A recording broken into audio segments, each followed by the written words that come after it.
बातमी राजकीय विश्वातनं निवडणूक आयोगाच्या माध्यमातून 5,000 कोटी रुपयांना शिवसेना पक्षाचा सौदा झाला आणि ती किंमत एकनाथ शिंदेंनी मोजली असा दावा संजय राऊतांनी केला। सुप्रीम कोर्टात सध्या शिवसेना पक्ष आणि चिन्हाचा युक्तिवाद सुरू आहे आणि त्या सुनावणी संदर्भात राऊतांनी निवडणूक आयोगाच्या कारभारावर ताशेरे ओढले।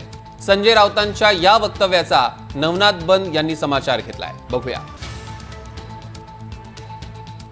आमचं सगळ्यांचं बहुमत असताना निवडणूक आयोगानं अमित शहाच्या दबावाखाली, कोणाच्या? अमित शहाच्या दबावाखाली हा पक्ष एकनाथ शिंदेना विकला 5,000 कोटी। मी आकडा सांगतोय, त्याची किंमत 5,000 कोटी पक्ष विकत घेण्याची। आता याच्यामध्ये स्वतः निवडणूक आयोग आणि कोण कोण सामील आहेत त्याचा हिशोब ते देतील, त्या आकडे आम्ही येऊ नंतर। 5,000 कोटी त्यावेळेला खर्च झालेले आहेत। या सगळ्या प्रक्रियेत आमदार फोडणं, आमदार गुवाहाटीला नेणं, सुरतला नेणं, तिथून गोव्याला आणणं आणि पुढे निवडणूक आयोगामध्ये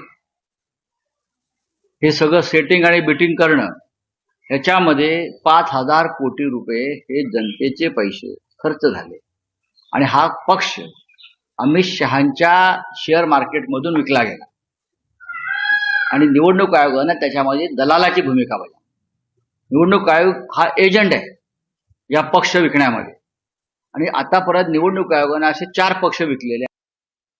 राहुल गांधींच्या चरणावर उभाटा गट अर्पण करण्यासाठी, सोनिया गांधींच्या चरणावर उभाटा गट अर्पण करण्यासाठी संजय राऊत यांनी किती हजार कोटी रुपयाची दलाली घेतली आणि उद्धवजी ठाकरे यांनी आपला पक्ष काँग्रेसला किती हजार कोटी रुपयामध्ये विकला, याचं उत्तर संजय राऊत आणि उद्धवजी ठाकरे यांनी महाराष्ट्राला दिलं पाहिजे।